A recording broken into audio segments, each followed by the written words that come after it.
നമസ്കാരം. ഞാനേ എൻ്റെ അച്ഛൻ്റെയും അമ്മയുടെയും ആദ്യത്തെ ചെറിയ കുട്ടി ആ ചേക്കു നിഷ അച്യുതൻ. അപ്പം ഞാൻ ഇങ്ങോട്ട് കയറി വന്ന് നിൽക്കണേനുണ്ടല്ലോ, സത്യം പറഞ്ഞാൽ ടെൻഷൻ അടിച്ച് ബേജാറായിട്ടാണ്. എന്നോട് ചോദിച്ചില്ല എന്താ ഒരു വ്യത്യാസം എന്ന്. ഇതന്നെയാണ് സംഭവം, ടെൻഷൻ ബേജാറ്. ഇപ്പം കയറി വരുമ്പോണ്ടല്ലോ എന്നോട് ചോദിച്ചു എന്താ ചേച്ചിയുടെ പേര്? നിഷ. അതല്ല കേട്ടോ ടെൻഷൻ. അത് കഴിഞ്ഞിട്ടൊരു ചോദ്യമുണ്ട്, ചേച്ചി എവിടുന്നാ വരുന്നത്? ചെർപ്പളശ്ശേരിക്കാർക്ക് കോഴിക്കോട് ഉണ്ടായിട്ട് മലപ്പുറത്ത് തേഞ്ഞിപ്പലം വളർന്നതാണ് ഞാൻ. അതിട്ട് പഠിക്കാനായിട്ട് തൃശ്ശൂർ കൊണ്ടുവിട്ടു. അത് കഴിഞ്ഞിട്ട് കല്യാണം ജോലിയൊക്കെ ആയിട്ട് 10-25 കൊല്ലം ബാംഗ്ലൂരിൽ ജീവിച്ചേ.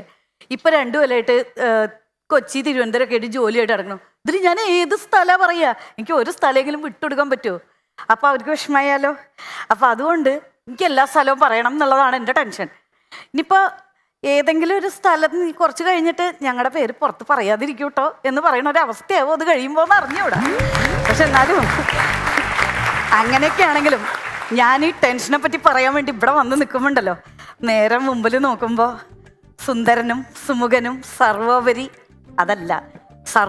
കലാകാരനുമായ രമേശ് പിഷാരടി ഒക്കെ കാണുമ്പോൾ എനിക്ക് എന്നെപ്പോലെ ഒരാൾക്ക് സ്വാഭാവികമായിരുന്നൊരു ചോദ്യമുണ്ട്, സർ ഞാനൊരു സെൽഫി എടുത്തോട്ടെ എന്ന്. ഇനിയിപ്പോൾ അദ്ദേഹം യെസ് എടുത്തോളൂ എന്ന് പറയുകയാണെങ്കിൽ എനിക്ക് ടെൻഷനായി.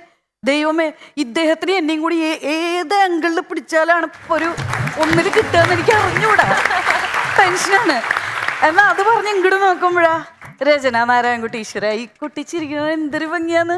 ഇതാണ് അടുത്ത പ്രശ്നം. ഭംഗിയുള്ളവരെ കണ്ടു കഴിഞ്ഞാൽ പറയാൻ വന്നതൊക്കെ മറക്കും. എനിക്കറിയത്, അതാണ് എൻ്റെ ടെൻഷൻ.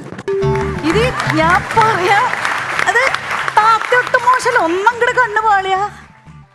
താത്ത എന്താ ഗ്ലാമർ ശ്രദ്ധിച്ചിട്ട് ഈ പ്രായത്തിൽ എന്താ അടിപൊളിയല്ലേ. എനിക്ക് ഈ ടെൻഷൻ്റെ കാര്യം പറയുമ്പോണ്ടല്ലോ, ടെൻഷൻ പലർക്കും പലവിധാണെങ്കിലും ആളുകൾ ഈ ടെൻഷനോട് പ്രതികരിക്കുന്ന രീതിയും പലവിധമാണ്. ഞാൻ നോക്കിയിട്ട് ഈ നാട്ടിലുള്ള എല്ലാവിധ ടെൻഷനെയും നമുക്ക് 2 പാത്രത്തിലാണ് മാറ്റിയിടാം. ഓക്കെ, ദൈവമേ തിങ്കളാഴ്ച എനിക്ക് പരീക്ഷ ഉണ്ടല്ലോ, അതാണോ നിങ്ങളുടെ ടെൻഷൻ? പേടിക്കണ്ട, ആ ടെൻഷൻ എടുത്ത് ഈ പാത്രത്തിലേക്ക് ഇട്ടോളൂ. പ്രതിവിധി ഉണ്ടല്ലോ, പഠിച്ചു തുടങ്ങിയാൽ പോരെ ഭയ, വേറൊന്നും വേണ്ടല്ലോ. അതല്ല, എന്താ എൻ്റെ കുട്ടിയെ ചെയ്യുക? എൻ്റെ അമ്മായിമ്മയ്ക്ക് എന്നെ കണ്ണെടുത്ത കണ്ടൂടാട്ടാ. ആ പ്രശ്നമാണെങ്കിൽ അത് ഈ ബക്കറ്റിൽ കിട്ടുള്ളൂ, ഈ ജമ്മ ശരിയാവാനുള്ള സാധ്യതയില്ല. വേറൊരു ജാതി ടെൻഷൻ ഉണ്ട്. എന്താ ഇങ്ങനെ ഏത് നേരം മൊബൈലിൽ തോണ്ടുന്ന മക്കളാണോ നിങ്ങളുടെ ടെൻഷൻ? അതും മിക്കവാറും ശരിക്കും ഇവിടെ പോകേണ്ടത്, പക്ഷെ അതും ഇതിലിടേണ്ടി വരും. കടുത്ത് കഴിഞ്ഞാൽ ചികിത്സ ഇല്ലെങ്കിൽ പ്രതിവിധി ഇല്ലാത്ത സാധനമാണ് ഈ അഡിക്ഷൻ. ഓക്കെ, ഈ 2 ബക്കറ്റിൽ ഈ ബക്കറ്റിലുള്ള സാധനം ഉണ്ടല്ലോ, നിങ്ങളെ കൊണ്ട് കൂട്ടിയേക്കുള്ളൂ. നിങ്ങൾക്ക് പ്രത്യേകിച്ച് എന്ത് ചെയ്തിട്ടും ഇതിന് വ്യത്യാസം ഉണ്ടാവില്ല. പിന്നെ അതിൻ്റെ മുകളിൽ എന്തിനാ നിങ്ങൾക്ക് ടെൻഷൻ? ഈ ടെൻഷന് അതിൻ്റെ ആവശ്യമില്ല, അതാണ് വിടുക. ഇതൊക്കെയാണെങ്കിലും ചെറിയ കുട്ടിയായിരുന്നപ്പോൾ ഞാൻ അല്ലെങ്കിലും ചെറിയ കാര്യങ്ങൾക്ക് ടെൻഷൻ അടിക്കുന്ന എല്ലാവരും പറയുന്നു. പക്ഷെ ഞാനൊന്ന് വലിയ ഇതായി കുറച്ച് പ്രായവും പക്വതയൊക്കെ വന്നു കഴിഞ്ഞപ്പോൾ ഞാൻ ഇപ്പോൾ വലിയ കാര്യങ്ങൾക്കും ടെൻഷൻ അടിക്കും.